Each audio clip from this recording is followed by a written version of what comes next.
J'ai passé 12 ans en agence média traditionnelle, 6 ans à accompagner des grandes marques internationales dans leur développement et leur digitalisation, et 6 ans à développer tous les services digitaux à l'international. Donc mon travail, c'était de créer des sous-réseaux, des petits réseaux spécialisés dans le programmatique, dans le social, dans le mobile et dans la performance.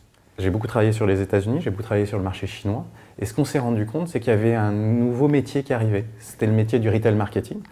Ces nouvelles opportunités, c'était pour la première fois pour des clients d'être en contact direct avec leurs consommateurs finaux. Et on s'est rendu compte qu'on avait un asset qui était extrêmement fort, qui était une data transactionnelle et non intentionniste, et sur lequel, qui était d'une richesse absolument folle.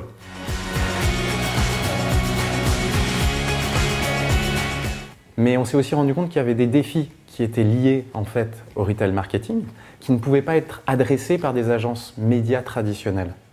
Ces défis, c'était lesquels? C'était de pouvoir lier 3 actions, des actions de conseil, d'accompagnement dans la transformation digitale des entreprises, de création de contenu, pour parler au mieux au consommateur dans son langage, et ensuite d'activation médias et publicitaire.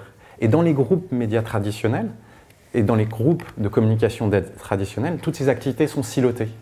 Et c'est pour ça que je suis venu avec le concept de Retail for Brands, dans lequel on va faire à la fois du conseil, de l'accompagnement opérationnel et de l'accompagnement dans la performance. Et c'est ça le positionnement de Retail for Brands. Mais voilà. Dans le futur très proche de Retail for Brands, c'est le développement de solutions technologiques, soit en back-end, soit en front-end, pour nous aider à aller plus vite et à être plus efficace par rapport aux problématiques de nos clients, parce qu'on est en train de lier énormément de points de data différents, et que suivre tous ces points de data différents en temps réel, c'est extrêmement complexe si on n'a pas des outils technologiques. Pourquoi? Parce qu'on va intégrer des notions de stock, des notions de profitabilité, des notions d'efficacité média et de part de voix organique, par exemple. Donc on va multiplier tous ces signaux ensemble pour nous donner des insights et pouvoir activer plus vite. On a maintenant 20 clients actifs qui vont de la PME qui a besoin de digitaliser ses ventes à la multinationale qui a besoin d'optimiser ses fondamentaux de retail marketing, en particulier sur Amazon,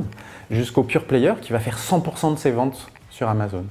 On les a accompagnés pour optimiser leur retour sur investissement de 25 à 35%.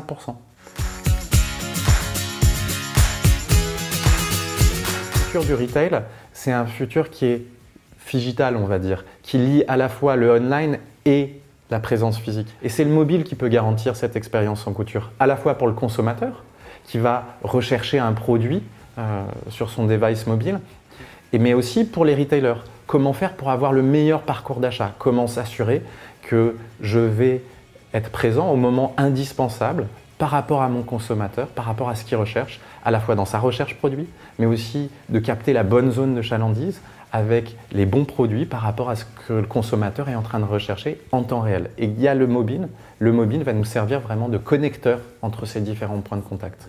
Et on se rend compte, en particulier quand on regarde vers la Chine, quand on regarde vers les États-Unis, c'est l'émergence du social commerce. C'est des influenceurs qui deviennent des commerçants eux-mêmes. Et que ce soit sur Amazon, en connectant TikTok, Snap à Amazon, mais Instagram qui va connecter directement les influenceurs à leur consommateur final, à des futurs acheteurs. On est en train de réellement inventer toutes ces prises de contact et toutes ces transactions futures. Nous, notre mission actuelle, c'est de mettre en place ces fondamentaux, que ce soit sur l'organisation, la maîtrise de la logistique, le contrôle du pricing, la politique de promotion, le contenu et l'activation publicitaire.